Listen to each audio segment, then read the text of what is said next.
علامہ ابن عبد البر جامع بیان العلم و فضلہ میں لکھتے ہیں کہ سیدنا امام اعظم کا ایک بڑا مشہور قول نقل کرتے ہیں. فرماتے ہیں امام اعظم فرماتے تھے کہ الحکایات عن العلماء و مجالستہم احب الی من کثیر من الفقہ.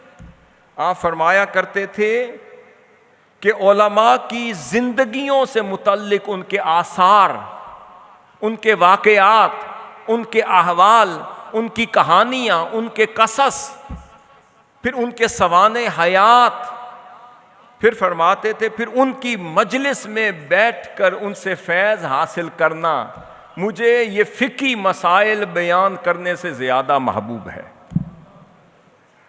پوچھا حضرت کیوں؟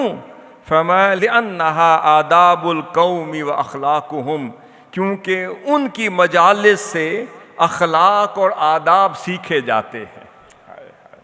میں یہ فقہی مسئلے تمہیں بیان کرنے سے زیادہ اچھا سمجھتا ہوں کہ مجھے کوئی ولی کامل، کوئی عالم ربانی کی صحبت مل جائے، میں اس سے جڑ جاؤں، پھر اس کے احوال کی معرفت حاصل کروں، پھر اس سے سنوں کہ اس نے کیسے اپنے شیخ کی بارگاہ سے علم حاصل کیا تھا.